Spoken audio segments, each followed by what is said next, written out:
ठीक है जी। Dear students, हमने लास्ट लेक्चर में भी बात की थी डॉम के ऊपर, डॉक्यूमेंट ऑब्जेक्ट मॉडल में। तो आज फिर उसका ब्रीफ इंट्रोडक्शन ले लेते हैं। जैसे ही कोई वेब पेज आपके ब्राउज़र में लोड होता है ना, तो ब्राउज़र क्या करता है कि उसमें मौजूद जितने भी एलिमेंट्स हैं उनको ऑब्जेक्ट ट्रीट करता है। ठीक है, हर जितने भी एलिमेंट्स हैं आपके पेज में, पैराग्राफ्स हैं, H1 टैग है वहाँ पे, हेडिंग्स हैं, आपके पैराग्राफ्स हैं, divs हैं, स्पैन्स हैं, फॉर्म्स हैं, टेबल्स हैं, जितने भी एलिमेंट्स उनको ऑब्जेक्ट ट्रीट करता है वो सबको। ठीक है, और उनकी एक बनाता है हायरार्की। ठीक है, हायरार्की क्या यानी कि तरतीब। एक वो जिस तरतीब में आ रहे होते हैं उसी तरतीब से उनकी हायरार्की बन जाती है। मीन टू से कि टॉप पे हमारा जी डॉक्यूमेंट होगा, डॉक्यूमेंट नोड होगा, डॉक्यूमेंट के नीचे हमारा HTML होगा जिस तरतीब से हमारा डॉक्यूमेंट होता है। उसके अंदर फिर जो दो मेन हमारे पास ऑब्जेक्ट्स होते हैं, एक होता है हमारे पास हेड ऑब्जेक्ट होता है, एक होता है बॉडी। आपने हेड के अंदर वाली कोई एलिमेंट आपने एक्सेस करना है, ऑब्जेक्ट एक्सेस करना है, तो आप हेड पे पहले जाओगे, फिर बाकी आप चीज़ें एक्सेस करोगे। The same goes for the other things. ठीक है, आपने अगर टेबल एक्सेस करना है, आपने टेबल की जगह पे जी आप टेबल नहीं करना चाह रहे हैं, आपने पैराग्राफ टैग को मैनिपुलेट करना है, आपने किसी और ऑब्जेक्ट को मैनिपुलेट करना है, तो आपको फिर क्या करना पड़ेगा, फिर बॉडी टैग में जाके या बॉडी ऑब्जेक्ट में जाके आपको वो चीज़ एक्सेस करनी पड़ेगी। तो सादा लफ्ज़ों में हम ये कह सकते हैं कि जितने भी आपके एलिमेंट्स हैं वो ऑब्जेक्ट होते हैं और उनकी एक ख़ास हायरार्की होती है जिसको हम बोलते हैं डॉक्यूमेंट ऑब्जेक्ट मॉडल। ठीक है, और हम डॉक्यूमेंट ऑब्जेक्ट मॉडल को मैनिपुलेट करके बहुत ही इंटरेस्टिंग चीज़ें कर सकते हैं। तो आज हम देखेंगे भी कि how actually we are going to perform form validation. तो फर्स्ट थिंग फर्स्ट, हम काइंडली कंफर्म करते हैं स्क्रीन नज़र आ रही।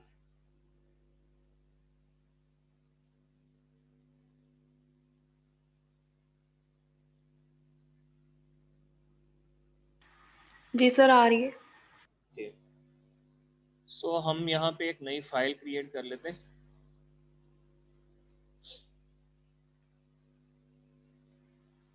इसका नाम हम रख लेते हैं new form validate dot HTML।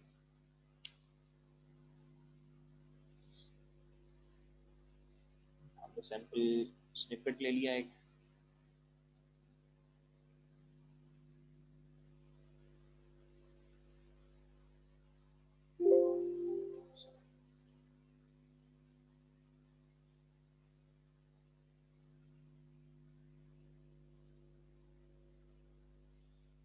Okay dear,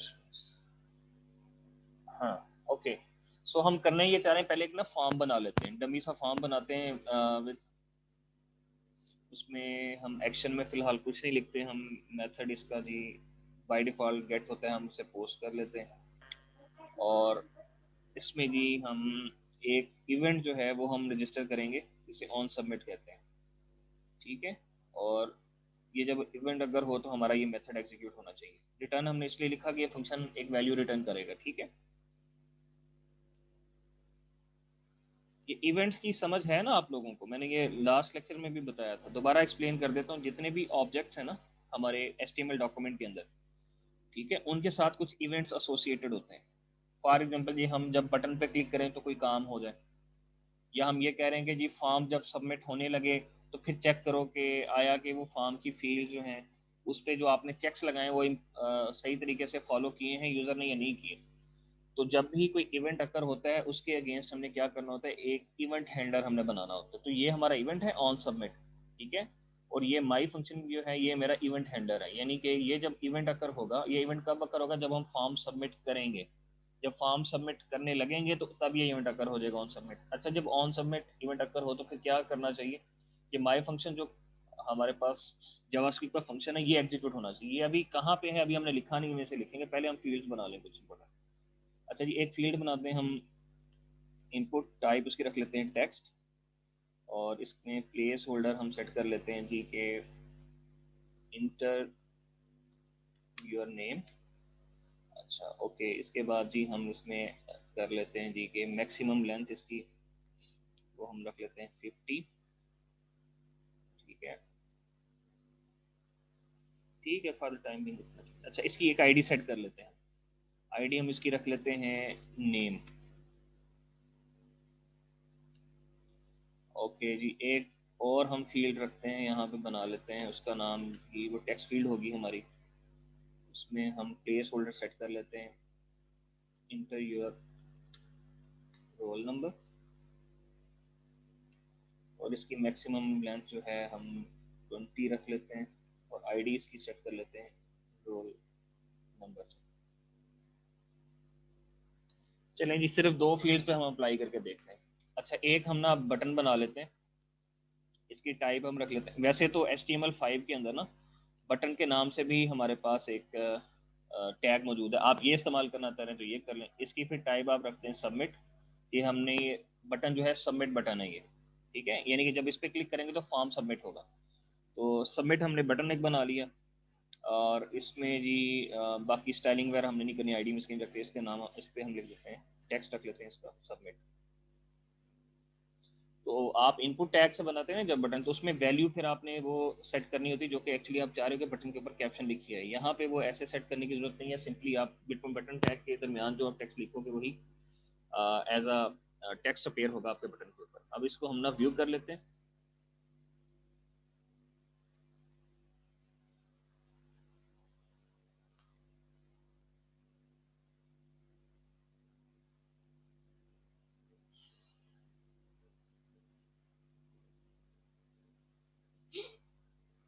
browser नजर आ रहा है सबको आपको? जी,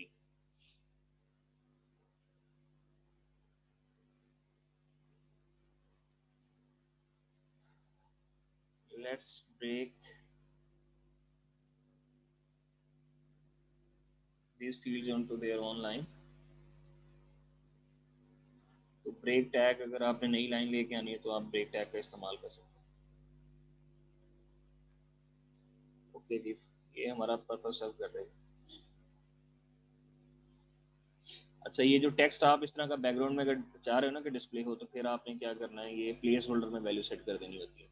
ओके जी, अब हम एक स्क्रिप्ट टैग ऐड करते हैं कि बॉडी के बॉटम पे। ये एक अच्छी प्रैक्टिस है कि आप ऐड करो, हेड में भी कर सकते हैं या बॉडी में, जहाँ पे भी जाएं आप कर सकते हैं। लेकिन ये बात याद रखिएगा, अगर आपने कोई ऐसा कोड आपका मौजूद है कि जो कि टाइम कंज्यूमिंग है, जिसमें टाइम लगना है एग्जीक्यूट होने में, तो आपने करना ये है कि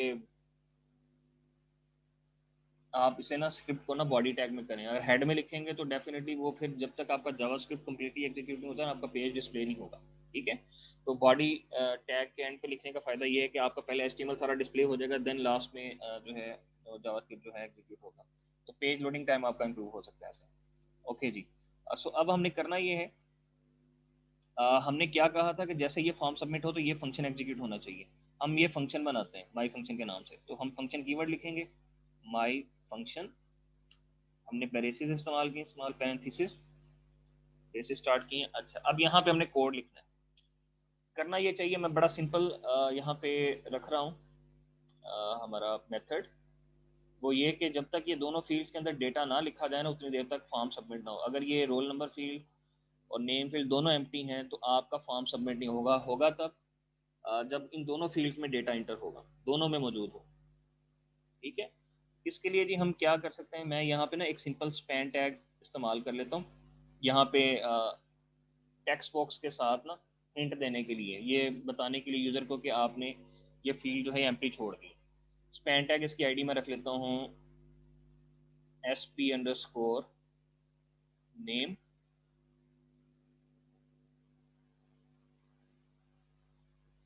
अब यहाँ पे बिल्कुल एग्जैक्टली एक और बना लेते हैं। ये ब्रेक टैग जो है यहाँ से हम उठा के एंड पे ले जाते हैं, और एग्जैक्टली यहाँ पे भी हम ऐसे ही करते हैं कि हम एक स्पैन टैग बना लेते हैं with ID SP_roll number।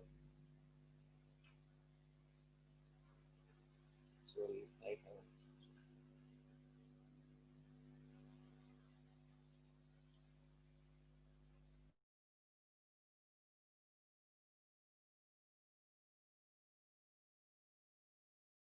Okay, ठीक है। ये हमने स्पैन टैग क्यों ऐड किया, जिस तरह डिव टैग होता है एग्जैक्टली स्पैन टैग भी उसके लिए इस्तेमाल होता है मीन टू से कि इसका अपना सिमेंटिक मीनिंग नहीं है, आप सिंपली स्पैन को डिस्प्ले करवाओगे या ऐड करोगे एचटीएमएल डॉक्यूमेंट में तो उससे कोई फर्क नहीं पड़ने वाला।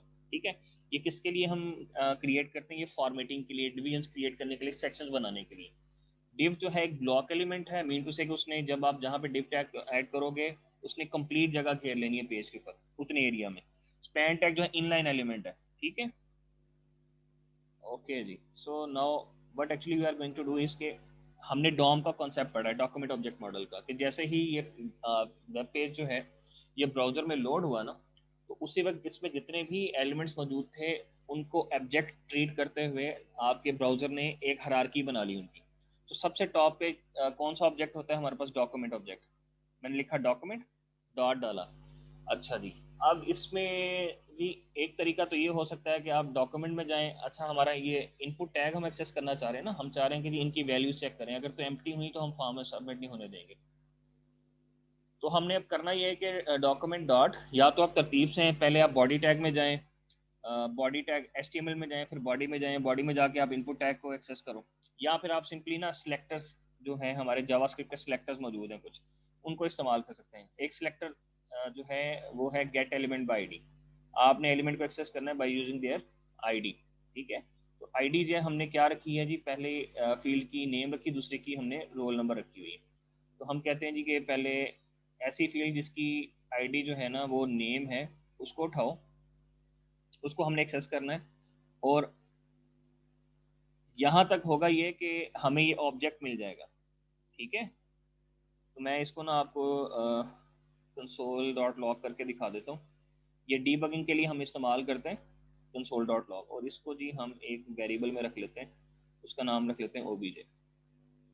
और ओबीजे को मैं कंसोल डॉट लॉग कर लेता हूँ। ठीक है, ये चेक करने के लिए जी कि हमें ये ऑब्जेक्ट जो है ये एक्सेस हुआ भी कि नहीं। इंस्पेक्ट में जाएं, कंसोल में जाएं। ठीक है, और जब हम फॉर्म सबमिट करने लगेंगे तब ये जो मेथड है ये कॉल होना है। लेकिन चलें ठीक है, इसको हम बाद में जरा चेक करते हैं। ओके जी, तो बेटा ये जो है ना कंसोल डॉट लॉग में ये स्टेटमेंट तब एग्जीक्यूट होनी जब फॉर्म सबमिट होना है। तो मैं पहले कंप्लीट कर लूँ फिर मैं आपको दिखा देता हूँ। तो document dot gate element ID, और आईडी क्या थी हमारी, उस फील्ड की नेम थी। अच्छा जी, उसके बाद हम क्या करना चाह रहे हैं जी, उसके बाद जी हम इसकी वैल्यू एक्सेस करना चाह रहे हैं, तो एक वैल्यू के नाम से हमारी प्रॉपर्टी है। ठीक है, ये जो पैरेंथेसिस में, स्मॉल पैरेंथेसिस में हम लिखते हैं ये मेथड्स होते हैं हमारे, यानी कि जिनके साथ स्मॉल पैरेंथेसिस आती हैं, और ये जो विदाउट पैरेंथेसिस ये हमारी प्रॉपर्टीज होती हैं। तो हम ये चाह रहे हैं कि जी के डॉक्यूमेंट में जाओ हमारे, और उसमें एक ऐसे एलिमेंट को एक्सेस करो जिसकी आईडी नेम है, और उसकी जी हमने वैल्यू एक्सेस करनी है। ठीक है, इसको हम रख लेते हैं नेम के नाम से, हम एक वेरिएबल बना के वहाँ पे स्टोर करवा लेते हैं। इसी तरह जी हम रोल नंबर को भी एक्सेस कर लेते हैं। ठीक है, उसको हम कहाँ स्टोर करवाते हैं, document dot gate element by ID. ठीक है, अच्छा उसकी आईडी क्या है फील्ड की, रोल नंबर ही रखी हुई है मैंने। रोल, डबल कोट्स में हम लिख देते हैं रोल नंबर, और उसकी वैल्यू हमने एक्सेस कर ली।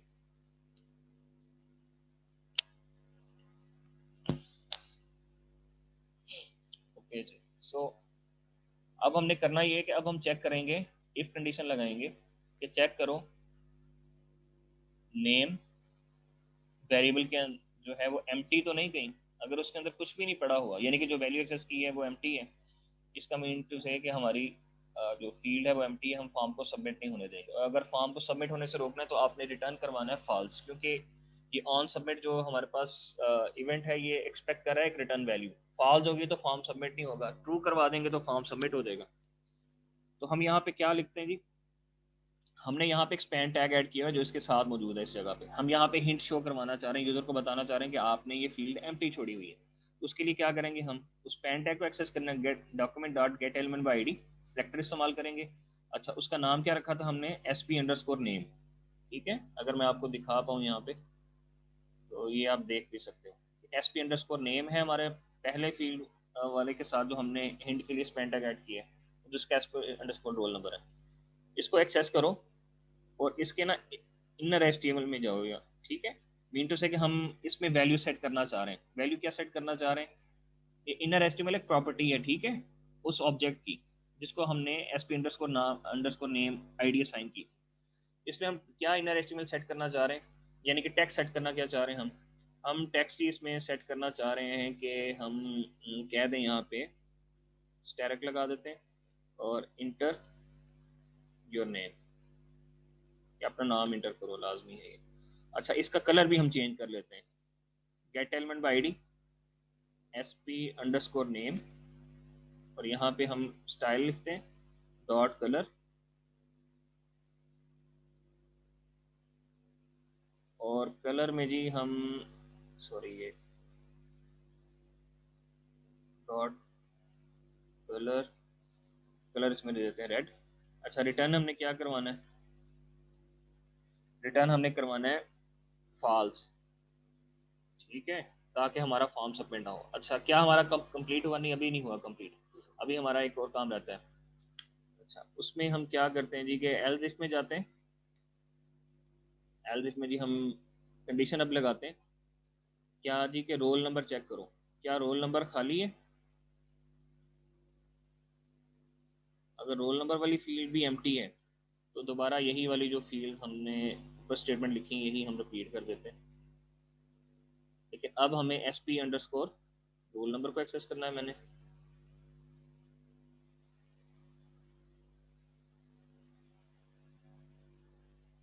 Return false. अच्छा, अगर ये दोनों फील्ड जो हैं ये कंडीशन कब ट्रू होगी, जब हमारी ये नेम वाली फील्ड जो है ये एम्प्टी होगी। ये कंडीशन कब ट्रू होनी है, ये वाली सेकंड, जब हमारी रोल नंबर वाली फील्ड जो है वो ट्रू हो, खाली होगी जब। अगर ये दोनों फॉल्स हो जाती है इट मीन्स कि दोनों फील्ड जो हैं इनमें डेटा मौजूद है, तो फिर हमने क्या करवाना है, हम ऐसे करते हैं कि रिटर्न करवा लेते हैं हम ट्रू, ठीक है, यानी कि फॉर्म अब हमारा सबमिट हो जाए।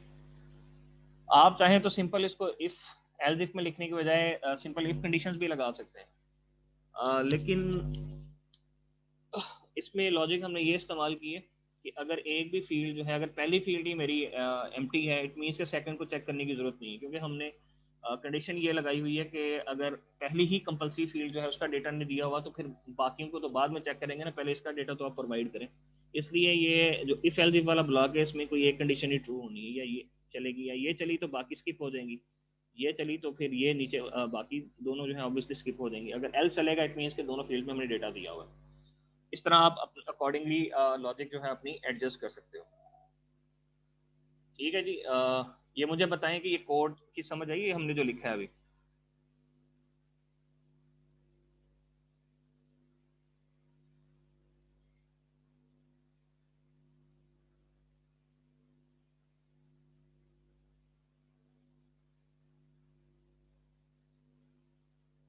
एक और काम भी करते हैं हम, ये जो दोनों हमारी स्टेटमेंट्स थी ना इसको भी हम एम्प्टी कर सकते हैं, चले बाद में वो हम देखते हैं। ओके जी, अब हम इसे ना रन करके देखें अपने कोड को।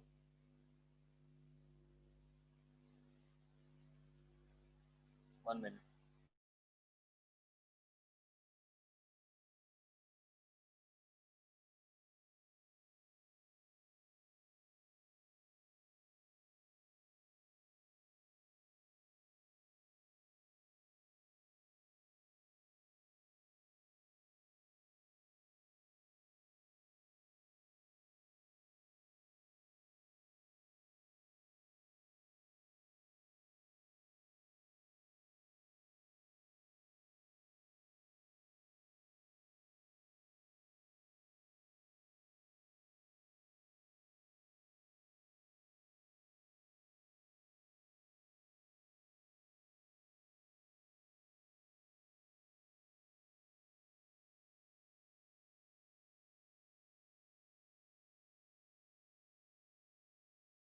स्क्रीन आ रही है नजर, काइंडली कंफर्म कर दो। मेरे हीरे कहाँ हैं?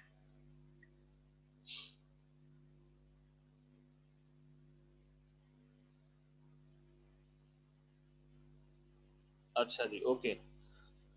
सो नाउ अब हम इसे ना चेक कर लेते हैं वन टाइम। ये हमने कोड लिख लिया था सारा, अब हम इसमें जी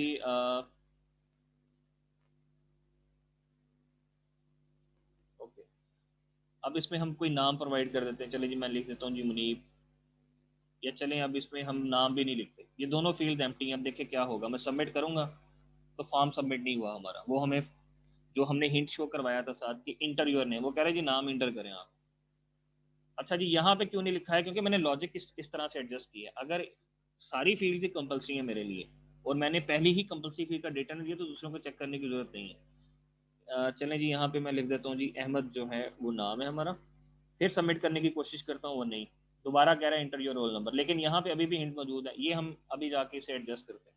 ठीक है, ये फॉर्मेटिंग के लिए हमने लिखा था, इसको हम एडजस्ट कर लेते हैं। इंटर योर रोल नंबर जी, रोल नंबर इंटर करें। रोल नंबर मैं इंटर नहीं करता, मैं दोबारा सबमिट करने की जितनी बार मर्जी कोशिश करूँ ये फॉर्म सबमिट नहीं होगा। रोल नंबर जी हमने लिख दिया जी कि 56 है। अब मैं सबमिट करूंगा तो फॉर्म सबमिट हो जाएगा। ठीक है, ये अब जी इस तरह का पेज क्यों आ रहा है? क्योंकि हमेशा मैंने आपको बताया कि जब हम फॉर्म सबमिट करते हैं तो एक्शन जो हमारा एट्रीब्यूट है ना फॉर्म का, यहाँ पे हमने बताना होता है वो फॉर्म जो है वो कहाँ पे जाके सबमिट होना है, ये किस बैक एंड के स्क्रिप्ट ने इससे डील करना है। वो हम जाके किसी सर्वर साइड स्क्रिप्टिंग लैंग्वेज के अंदर लिखते हैं बैक एंड का स्क्रिप्ट, जो कि बेसिकली इस फॉर्म के डेटा को हैंडल करेगा। वो अभी हमने पढ़ा नहीं है, हम लेटर इंशाल्लाह इस कोर्स के अंदर देखेंगे कि ये डेटा जब सबमिट होता है तो उसको किस तरह से डेटाबेस के अंदर स्टोर करवाया जा सकता है। ठीक है, ये अक्सर आप वेबसाइट पर जाकर जब कमेंट्स वगैरह लिखते हो वहाँ पे, या फीडबैक फॉर्म में जाके जब अपना फीडबैक देते हो तो यही मैकेनिज्म है वहाँ पे।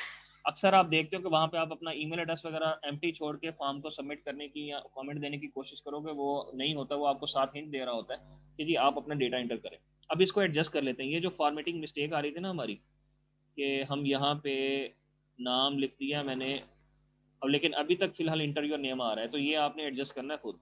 जब मेरी ये एल्स इफ वाली कंडीशन चलेगी ना, इट मीन्स कि ये वाली कंडीशन जो है ये वाली ये फाल्स हो चुकी है। तो यहाँ पे जो हमने प्रॉपर्टी सेट की थी ना, ये दो स्टेटमेंट यहाँ पे उठाओ, बल्कि पहली स्टेटमेंट उठाओ, बाकी दूसरी की जरूरत नहीं। ये इधर आओ और इसे मैं एम्प्टी कर लेता हूँ। ओके, और इसी तरह ये जो एल्स वाली जब चलेगी कंडीशन, ये एल्स वाला पार्ट चलेगा, एल्स वाला पोर्शन चलेगा ये हमारे इफ एल्स ब्लॉक में। इट मीन्स कि ये दोनों वाली कंडीशन फॉल हो चुकी है, यानी कि दोनों में डेटा मौजूद है। दोनों में डेटा मौजूद है तो फिर हमने ये दोनों स्टेटमेंट कॉपी करो यहाँ से और यहाँ पे ले जाओ। इन दोनों को मैं एम्प्टी कर लेता हूँ।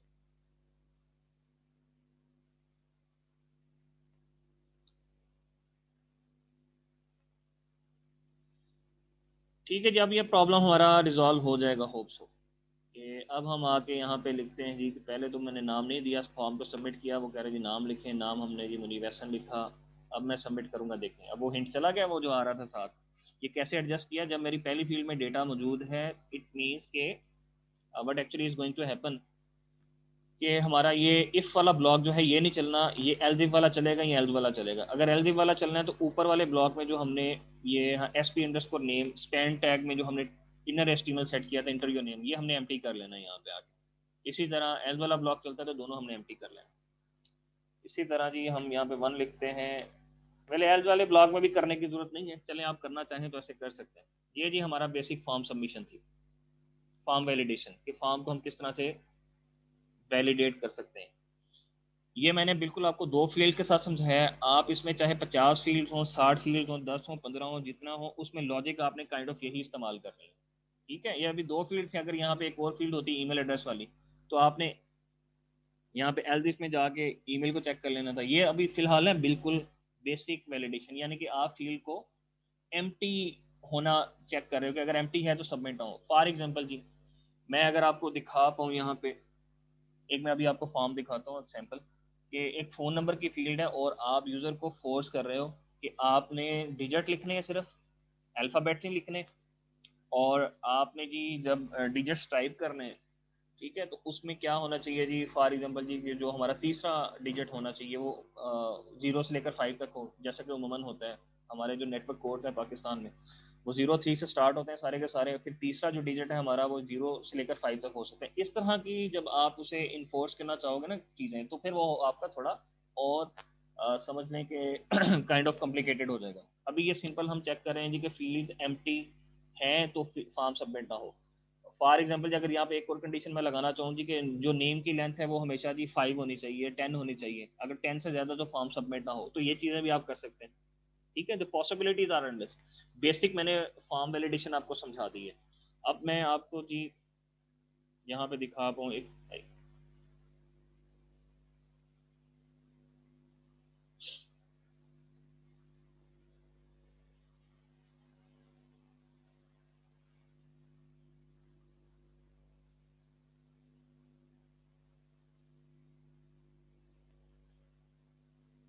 अब ये वाला फॉर्म देखें, ये एज एन असाइनमेंट आपको मिलेगा, ये मुझे आपने जमा करवाना है, सबमिट करवाना है, ठीक है। अब देखिए मैं इस फॉर्म को सबमिट करने की कोशिश करता हूँ। हमने सिर्फ 2 फील्ड वाला बनाया था, इसमें जी नेम है, father name, email address, cell number है, कंट्री है। अब मैं इसे सबमिट करने की कोशिश करूंगा, नहीं होगा। अब सारी फील्ड का डेटा जो है मुझे कंपलसरी प्रोवाइड करना पड़ेगा, ठीक है। जैसे ईमेल एड्रेस जी हम ये लिख लेते हैं यहाँ पे, सेल नंबर जी, सेल नंबर पे ज़्यादा मैंने कुछ कंडीशंस लगाई नहीं, वो भी मैं आपको दिखा देता हूँ, सेल नंबर वाला भी। ओके जी, उसके बाद जी अगर मैं अब में से सबमिट करने की कोशिश करूँ तब भी नहीं होगा। अब ये जो है हमारे पास इस तरह का लिस्ट बॉक्स होता है ना, ये हम इंक्लूड करते हैं या शामिल करते हैं अपने HTML डॉक्यूमेंट में यूजिंग द सिलेक्ट टैग होता है हमारे पास, सिलेक्ट टैग होता है, और उसमें जितने भी हमने ऑप्शन ऐड करनी है ऑप्शन टैग से हम कर सकते हैं, ठीक है। तो सिंपली आपने चेक करना है कि ये एम्प्टी तो नहीं है, अगर एम्प्टी है तो वो फॉर्म सबमिट नहीं होगा, यहाँ से कुछ ना कुछ सिलेक्ट करना पड़ेगा। इसी तरह क्वालिफिकेशन है, यहाँ से भी हमने कुछ चीज़ सिलेक्ट करनी है लाजमी। जेंडर जो है, अगर इसमें से भी कुछ हमने सिलेक्ट नहीं किया तो वो फोर्स करेगा जी इसमें जेंडर आप सिलेक्ट करें, यहाँ से एशिया किया हमने।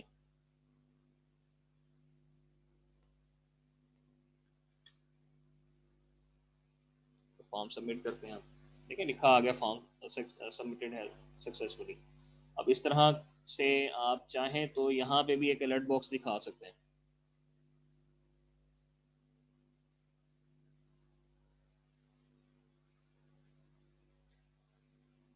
अलर्ट बॉक्स दिखा सकते हैं, विंडो ऑब्जेक्ट है हमारा, उसमें अलर्ट हमारा एक डायलॉग बॉक्स होता है, इसमें आप लिखते हैं जी कि फॉर्म हैज़ बीन सबमिटेड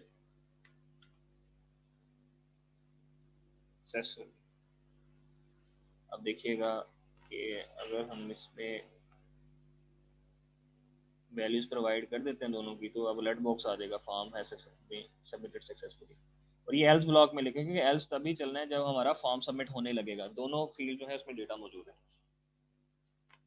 ये मुझे कॉन्सेप्ट बताएं, समझ आ गई है सबको?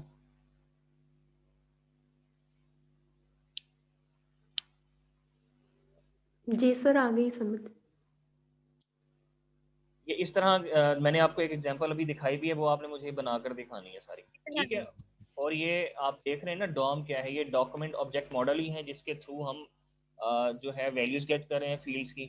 मैं इसकी वैल्यू चेंज करना चाहूँ वो भी कर सकता हूँ, मैं बटन का कलर चेंज करना चाहूँ जावास्क्रिप्ट के थ्रू वो भी कर सकता हूँ। ये याद रखिएगा कि जब भी आप किसी वेब पेज की रिक्वेस्ट करते हो ना वेब सर्वर से, तो वेब सर्वर जो है वो 3 चीज़ें रिटर्न करता है हमें, HTML, CSS और जावास्क्रिप्ट, ठीक है। ये जावास्क्रिप्ट जो है ये आके आपके ब्राउजर में एग्जीक्यूट होता है, तो जावास्क्रिप्ट का जो इंजन है जो इसे एग्जीक्यूट करता है, इंटरप्रेटर जो है वो आपके वेब ब्राउजर में मौजूद है, ठीक है। वेब ब्राउजर इसे एग्जीक्यूट करेगा। तो जैसे ही आपका वेब पेज लोड हुआ डॉक्यूमेंट के अंदर, वेब डॉक्यूमेंट जो है आपका वेब ब्राउजर में लोड हुआ, तो आपके वेब ब्राउजर ने क्या किया जी, उसको तमाम उसमें मौजूद एलिमेंट्स की उसने ऑब्जेक्ट्स बनाए और उनकी एक हायरार्की बना ली है, ठीक है, एक तरतीब बना ली।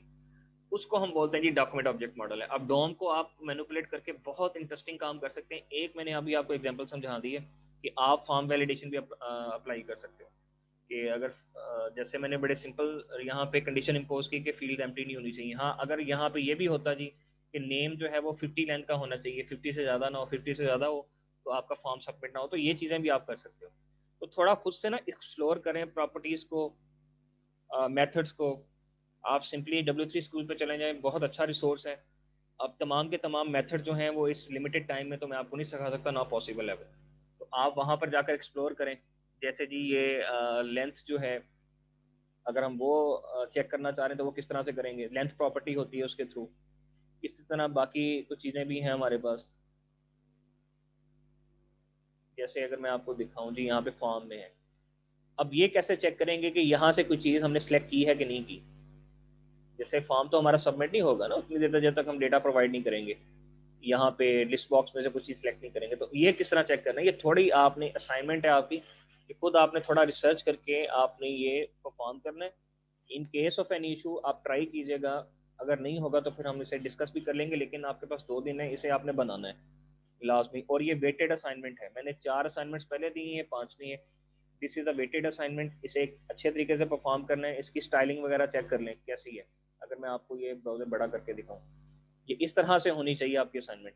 ऊपर फॉर्म वैलिडेशन लिखा हो, ये बॉर्डर हो नीचे लगा हुआ ऑरेंज कलर का। जब मैं देखें इधर ये नेम के ऊपर मैं क्लिक कर रहा हूँ ना, तो ये फील्ड में ऑटोमेटिकली हमारा कर्सर मूव कर रहा है। ठीक है, लेबल पे ऊपर ये लेबल है हमारे पास, ये लेबल टैग में लिखा हुआ है, ये आपका इनपुट टैग है। जब मैं इस लेबल टैग पे क्लिक करता हूँ तो उसके अकॉर्डिंग जो फील्ड बनती है वहाँ पे ऑटोमेटिकली मेरा कर्सर मूव कर रहा है। ये सारी चीज़ें एज सच होनी चाहिए, स्टाइलिंग भी और फॉर्म वैलिडेशन जैसे हमने परफॉर्म की है। आप ये परफॉर्म कर लें, फिर इंशाल्लाह आगे नेक्स्ट हम ना एक हमने एक्सएमएल वाला टॉपिक भी हमने स्टार्ट करना है। और इसके साथ कुछ और कॉम्प्लेक्स फॉर्म वैलिडेशन जो है उसको भी हम डिस्कस करेंगे। मैं अगर आपको दिखा पाऊँ यहाँ पे हुआ वो फॉर्म तो।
जी स्टूडेंट्स, ये जो आपके सामने एग्जांपल है ना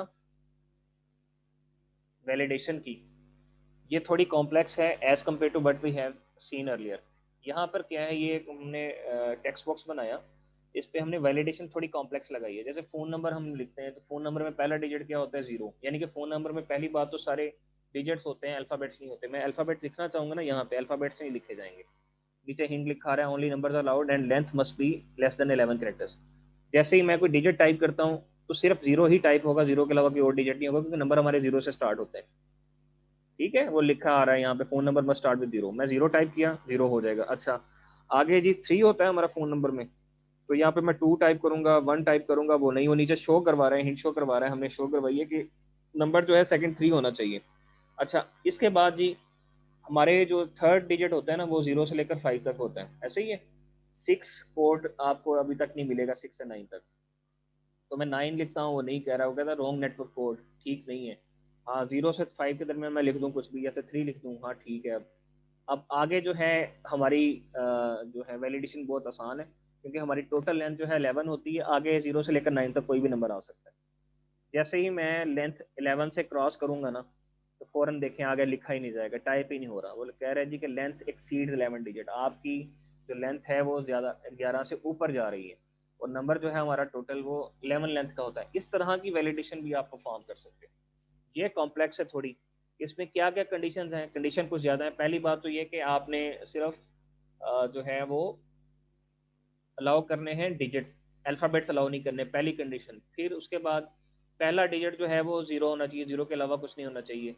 दूसरा डिजिट जो है वो लाजमी तौर पर थ्री होना चाहिए, थ्री के अलावा कुछ नहीं होना चाहिए, अगर हम करें भी तो नहीं इंटर होने देगा, वो थ्री होना चाहिए। आगे जी हमारे पास जीरो से नाइन तक कुछ भी डिजिट्स हो सकते हैं, अगर हम टाइप करना चाहें। हाँ, थर्ड जो है वो डेफिनेटली जी जीरो से फाइव तक होना चाहिए, फोर लिख लिया हमने। आगे आप जीरो से नाइन तक लिख लें, हाँ जैसे ही आपकी लेंथ 11 से एक्सीड करिए तो आपने नहीं होने देनी। ये ज़रा कॉम्प्लेक्स है। ठीक है, तो फॉर्म वैलिडेशन जो है वो बहुत सिंपल भी हो सकती है, जैसा कि हमने पहले बात की कि सिंपली आप फील्ड्स को चेक करो कि वो एम्प्टी है या नहीं एम्प्टी है, तो आप फॉर्म को सबमिट ना होने दो। या फिर आप जैसे ईमेल की फील्ड होती है, ईमेल की फील्ड में आप चेक कर सकते हो कि @gmail.com, @hotmail, @yahoo, ठीक है, या इसके अलावा कोई और ईमेल सर्विस प्रोवाइडर के अलावा कोई और नाम है जो कि वैलिड नहीं है, आप उसे भी इन्फोर्स कर सकते हो कि @gmail.com, याहू या हॉटमेल में से कोई होना चाहिए लाजमी स्ट्रिंग के अंदर प्रेजेंट, सब स्ट्रिंग होनी चाहिए ऐसी। तो ये कुछ कॉम्प्लेक्स हो जाएंगी। अभी ये सिंपल फॉर्म वैलिडेशन ऐसे परफॉर्म करें, फिर इसके बाद जी दो आपको असाइनमेंट्स और मिलेंगी फॉर्म वैलिडेशन की। ये हम आपकी लास्ट असाइनमेंट होगी जावास्क्रिप्ट की। ये आपने मुझे करके दिखाना है। This takes little bit guts of you. इसके लिए थोड़ा टाइम लगेगा आपको, मैं आप अराउंड अबाउट 4 to 5 डेज दूंगा आपको ये असाइनमेंट करने के लिए। जो एक और मिलनी है असाइनमेंट, वो होगी जी ईमेल फील्ड होगी, उसको आपने इन्फोर्स करना है कि वहाँ पे वैलिड ईमेल एड्रेस होना चाहिए। सिंपल स्ट्रिंग जो है जिसमें @gmail.com, याहू या हॉटमेल ना हो, वो वाली फील्ड मौजूद होने की वजह से फॉर्म आपका सबमिट ही ना हो। इसके साथ हमारा ये लेक्चर जो है इख्तिताम पजीर हुआ। होप्स के you have learn a lot today. अगर आपको कोई वैलिड क्वेश्चन है, कोई बात समझ नहीं आई, तो more than welcome ask your questions.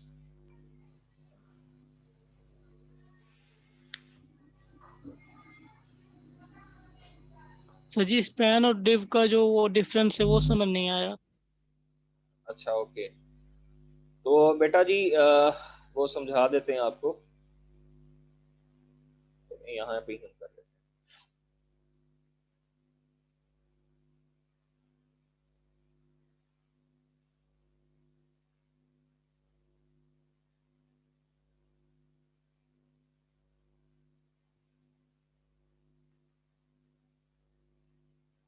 अच्छा जी, div जो है ना, एक है हमारे पास ब्लॉक एलिमेंट।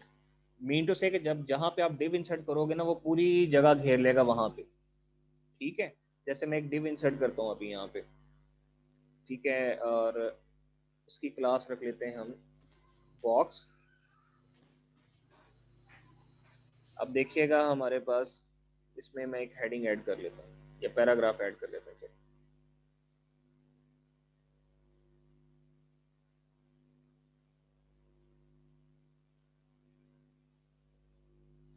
ठीक है, अब इसको इंस्पेक्ट एलिमेंट में जाओ, चेक करते हैं कि ये ब्लॉक एलिमेंट है या इनलाइन है।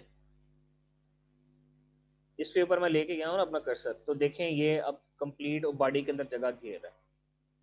क्योंकि ये रैपर के अंदर है, रैपर की मैंने लेंथ डिफाइन की हुई है, इसलिए आपको ये इतनी जगह में मौजूद है, लेकिन ये अपनी कंप्लीट जगह घेरेगा। अगर मैं इसको यहाँ पे कोई और, हाँ बॉक्स के नाम से पहले से क्लास मौजूद है, इसको भी और हम नाम दे देते हैं, बॉक्स 4 का नाम देते हैं क्लास का। अब मैं इसे चेक करूंगा ना, अब देखिएगा ये दे रहा है कंप्लीट जगह। जो ऐसा एलिमेंट जो कि कंप्लीट ब्राउजर में अपनी जगह घेरे, ठीक है, जहां पर मौजूद हो, तो उसको बोलते हैं वो ब्लॉक एलिमेंट है, div एक ब्लॉक एलिमेंट है। अच्छा, जब हम बात करते हैं स्पैन की, स्पैम एक इनलाइन एलिमेंट है, ये जहां पे प्लेस करेंगे सिर्फ उतनी ही जगह लेगा, कम ज़्यादा नहीं लेगा। स्पैन जो है और div जो है, दोनों जो है नॉन स्पेंटिक एलिमेंट्स है, यानी कि इनके अपने कुछ मीनिंग्स नहीं है, या अपना कुछ जो है फॉर्मेटिंग वगैरह इनकी कुछ नहीं होती। ये हम सेक्शंस, डिवीजन्स या फॉर्मेटिंग करने के लिए या लेआउट्स बनाने के लिए हम इस्तेमाल करते हैं। ठीक है, अब मैं स्पैन टैग की बात कर लेता हूँ यहाँ पे भी। हम जी कहते हैं जी स्पैन, और चलें जी इसकी आईडी या आईडी नहीं देते, हम इसमें लिख लेते हैं जी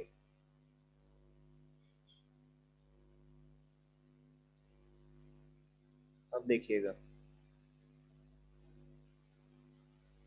अब इसको चेक करते हैं ये कितनी जगह लेता है जी इस डॉक्यूमेंट। ठीक है, ये देख रहे हैं, जब मैं इसके ऊपर कर्सर लेके गया हूँ हमारे इस डिफ के ऊपर, ये कंप्लीट वो जगह घेर रहा है वहाँ पे। स्पैन कितनी कर रहा है, स्पैन जहाँ पे आप प्लेस करोगे उतनी ही जगह लेगा, ना उससे कम ना उससे ज़्यादा।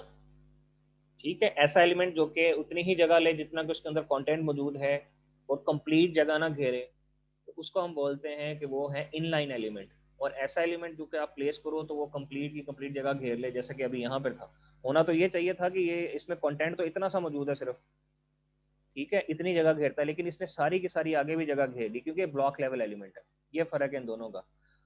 दोनों ही हम सेक्शंस या डिवीजन वगैरह क्रिएट करने के लिए या लेआउट्स क्रिएट करने के लिए, फॉर्मेटिंग के लिए हम इस्तेमाल करते हैं। इनके अपने कुछ मीनिंग्स नहीं होते, कुछ इनके सेमेंटिक्स नहीं है, कुछ भी डिफ के और स्पैन के, यानी कि ये खुद बजाते खुद कुछ भी डिस्प्ले नहीं कर रहे होते, हम फॉर्मेटिंग के लिए इस्तेमाल करते हैं इन्हें। जी समझ आ गई? यस सर, अब समझ आ गई है, थैंक यू सर। हाँ जी, एनीथिंग एल्स?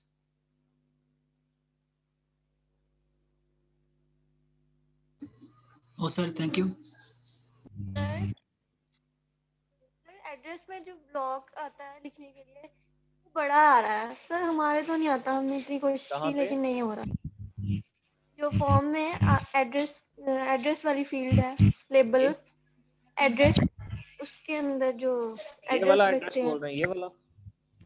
जी हाँ, ये आप क्या कह रहे हैं, ये इतनी बड़ी नहीं आती फील्ड? जी बेटा ये टेक्स्ट एरिया है, ठीक है, चले मैं आपको बता देता हूँ कैसे करना है आपने। ये हमने जो ऐड की है ना, ये टेक्स्ट एरिया है, तो आप यहाँ पे टेक्स्ट एरिया ऐड करो। वैसे तो फॉर्म के अंदर भी आप कर सकते हो, बाहर भी कर लें तो कोई फर्क नहीं पड़ेगा, इससे हो जाएगा ये काम हमारा। अच्छा जी, टेक्स्ट एरिया हमने एक बना लिया, और इसमें जी हमने अब दो इसके एट्रीब्यूट होते हैं, एक को बोलते हैं कॉल्स। कितने कॉलम होने चाहिए? मैं कहता हूँ जी इसके होने चाहिए जी 30 कॉलम्स में होना चाहिए ये। अच्छा, रोज कितनी होनी चाहिए, यानी कि इसकी ऊंचाई कितनी होगी? कॉलम्स होगा चौड़ाई कितनी होनी चाहिए, रोज होगी ऊंचाई कितनी होनी चाहिए। तो रोज मैंने डिफाइन कर लिया जी, होनी चाहिए 20, फर्ज करने हैं जी हम 10 रख लेते हैं, ठीक है। और प्लेस होल्डर आपको पता है वो हम इस्तेमाल करते हैं जो बैकग्राउंड में टेक्स्ट जो हिंट दे रहा होता है जी, आप यहाँ पे इंटर योर एड्रेस,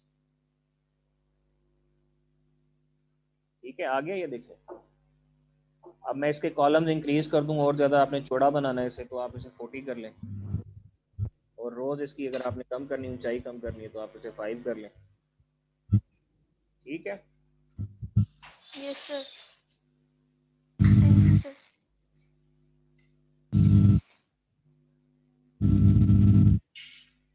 एक और चीज़ आपको बता देता हूँ, यहाँ पे ये लेबल का हम इस्तेमाल करते हैं, जैसे कि यहाँ पे लिखा आ रहा है, ठीक है, ये लेबल है, ये नीचे उसकी फील्ड है। जैसे मैं इस पर क्लिक करूँ तो आपका कर्सर जो है ऑटोमेटिकली उस पर मूव कर जाए। तो ये कैसे करना है, आप एक लेबल फील्ड ऐड करोगे, और यहाँ पे एक एट्रीब्यूट होता है फॉर, ठीक है, कि किसके लिए आप ये लेबल इस्तेमाल करना चाह रहे हो। यहाँ पे आप लिख दो जी एड्रेस, ठीक है, और फॉर मैं यहाँ पे लिख देता हूँ जी कि ये फॉर है एक ऐसे एलिमेंट के लिए जिसकी आईडी टेक्स्ट है, तो जिसके साथ एसोसिएट करना चाह रहे हैं वहां पर जाकर आईडी अटैच करें, आईडी में लिख दें टेक्स्ट, ठीक है। 1 मिनट।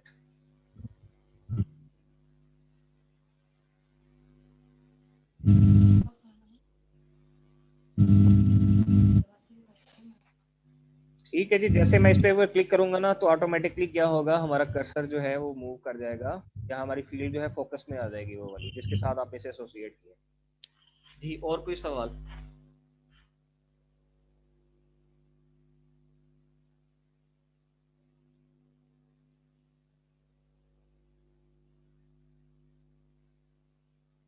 जी पूछ लें, फिर हम ये जूम सेशन एंड करते हैं।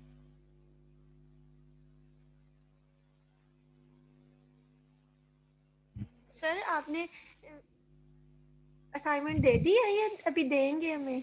जब आप सेंड करेंगे तभी हम लोग जी जी जी, देनी तब है? मैं आपको सेंड करूंगा, आज मिल जाएगी आपको, फिर आपने परफॉर्म करनी है सामने। Thank you sir.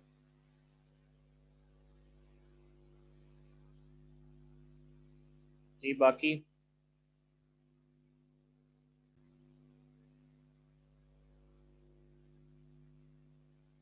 ठीक है dear students, with that being said, our today's topic has been completed.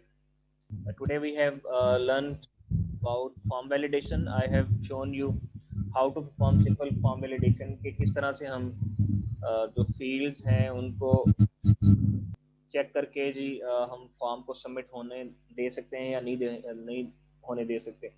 मैंने सिंपल आपको बताया जी कि आप सिंपली वो चेक करो कि फील्ड जो है एम्प्टी तो नहीं है, अगर एम्प्टी है तो हिंट शो करवाओ और फॉर्म को सबमिट होने से रोक लो, ठीक है। तो ये हमने देखा। हाँ, कॉम्प्लेक्स फॉर्म वैलिडेशन की भी एग्जांपल मैंने आपको देखी, जो कि फर्दर आपको आने वाले दिनों में एज एन असाइनमेंट मिलेगी। तो इसकी अच्छे से प्रैक्टिस करें, डॉम की अच्छे से प्रैक्टिस करें। स्लाइड मैंने आपके ग्रुप में भेजी हुई है, उसको अच्छे से जो है स्टडी कीजिए। बहुत सारे इवेंट्स हैं हमारे पास, हर एक इवेंट को यहाँ पे समझाना वो पॉसिबल नहीं है। मैंने आपको मेथड समझा दिए कि जी किस तरह से आपने किसी एक इवेंट को किसी ऑब्जेक्ट के साथ एसोसिएट करना होता है, ठीक है। उनको अच्छे से स्टडी करें। ये फॉर्म वैलिडेशन मैंने अभी समझाई है, असाइनमेंट भी मिल जाएगी, उसको अच्छे से परफॉर्म करें और फिर मुझे जो है वो आप सेंड कर दीजिएगा विद इन 2 डेज, ठीक है जी। अल्लाह हाफिज़, अपना ख्याल रखिएगा। अल्लाह हाफिज।